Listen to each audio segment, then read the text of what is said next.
The Christmas Day games are upon us, opening up with a Eastern Conference showdown between the Halliburton-led Pacers against the Giannis-led Bucks. Halliburton was just seen in Alabama at Killian DeBose's college game, DeBose being the #1 prospect in the nation for the 2026 draft. But now it's time for a Christmas Day clash of two budding championship contending teams. Tyrese Halliburton started the game off guns blazing with 7 points and 6 assists in just the first quarter, giving Indiana the 38-32 lead heading into the second quarter. But in the second period, it would be all Milwaukee, led by Donovan Mitchell's 15 points in the quarter. Ever since acquiring Mitchell, this Bucks team has really turned it around, and they look to be a scary team to face in the postseason.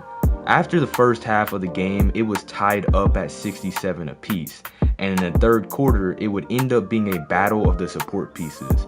Van Vliet was doing his thing for Milwaukee, but it would be Rick Person for Indiana to really steal the show, going 5 for 5 from the field and 4 for 4 from 3 in the third quarter to give Indiana the 103-99 lead heading into the fourth. In the final period, however, it would be all Milwaukee again. Giannis was relatively quiet all night until the fourth quarter, where he put up 21 points to put Indiana away on Christmas Day. This marks Milwaukee's 10th straight win, which officially puts them sitting inside the top 3 of the NBA power rankings. Make sure to stay tuned because we have a recap of Steph Curry's MVP caliber year, as well as showcasing the Golden State season so far.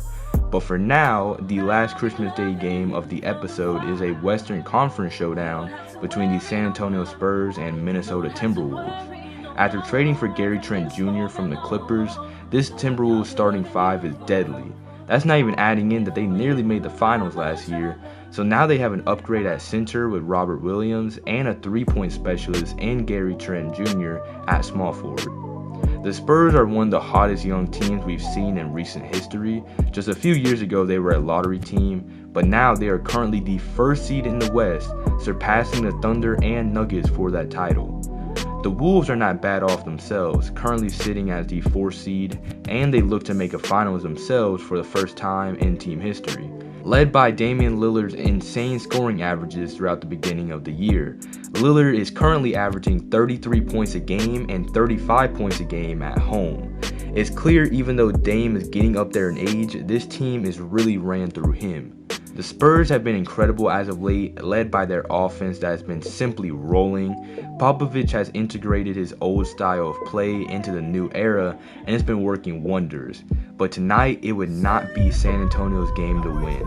The Timberwolves light up the Spurs in honestly a pretty shocking fashion, winning 131-97 in way to increase their win streak to 6 games. Looking deeper into this Wolves roster, their team since adding Robert Williams and Gary Trent has really become a heavy favorite to come out of the West. If Lillard can continue his MVP play, the Timberwolves can clearly beat the Spurs, Nuggets, or even Celtics if it came to it. But now let's look at this Warriors team. Golden State's season has been a complete roller coaster. The team started off surprisingly well, but now after injuries to their first round pick, Anthony Bridges, and rising star Jonathan Kuminga, this team has really took a nosedive. In the game versus Minnesota, they once again got blown out on the road, losing by 40 points from an all-around effort by the Timberwolves.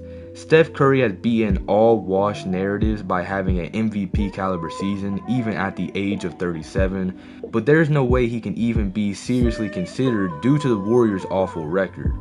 Curry has put up 40 plus points in 3 straight games, yet has lost each one by over 15 points. It's really sad to see how this team has changed, yet it was inevitable. Father Time will always chase you down regardless of how good you once were. There was multiple trades in the month of December. Some notable trades are Sadiq Bey to the Thunder, Robert Williams to the Timberwolves, and Clint Capella to the Heat.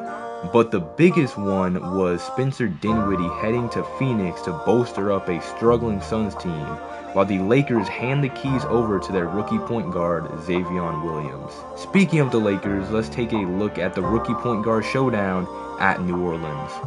We've showcased Xavier a good bit so far this season, but a rookie we have not talked a lot about is Aiden Turkey. Turkey was actually drafted with the 6th pick, 4 picks ahead of Xavier, and they play pretty similar.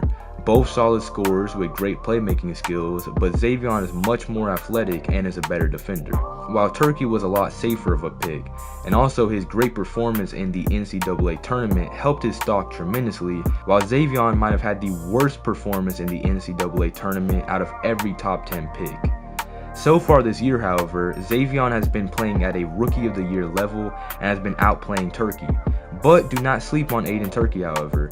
He's been averaging 12 points with 7 assists a game, which easily leads all rookies in that stat. In this matchup, Turkey would put up great numbers as he gets 15 points, 10 assists with 3 steals. But it would be Xavier walking away with the win as the Lakers continue their 5-game winning streak, improving to the 6th seed in the West. Speaking of red-hot Western Conference teams, the OKC Thunder have been a serious championship contender this year, led by their MVP candidate Shai Gilgeous-Alexander, young big man Chet Holmgren, and the 3 athletic wings True Richmond, Adonis Poe, and Jalen Williams.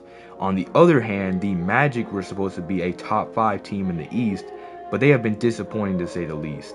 Paulo Banchero and Franz Wagner has had inefficient seasons, while their rookie point guard Liam Archer has been killing it scoring-wise, but Archer and Vucevic have been a defensive liability for Orlando. The Thunder steamrolled the Magic at home in a 34-point win. Everything seems sunshine and rainbows for OKC, while it's scary hours for the Magic. Shai Gilgeous puts up 38 points and 7 assists in just 32 minutes, certainly adding to his case for MVP. Currently, the frontrunner for MVP, however, is Nikola Jokic, who's been putting up a historic 30-point triple-double while leading the league in minutes per game with 38. Giannis is not far behind with his 28 points, 12 rebounds, and 7 assists averages, leading Milwaukee to the 2nd seed in the East, only behind Boston. Shai Gilgeous-Alexander is number 3 with his 32 points per game, being good for the 2nd most in the entire NBA, only behind Lillard. Luka Doncic is 4th with averages of 31.4 points per game, 9.7 rebounds per game, and 9 assists per game in attempt to leading Dallas to their first championship since 2011.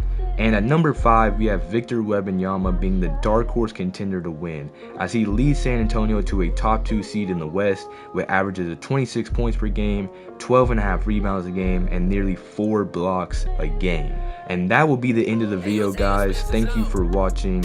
I've been pretty busy with sports, so that's why the videos have been slow to come out, and also my editing software crashed for some reason. But I hope you enjoyed the video. Make sure to like and subscribe to get us closer to 1,000 subscribers. If you want to make a player for next year's draft class, check the link in the description. And with that being said, I'll see y'all guys next time. Peace.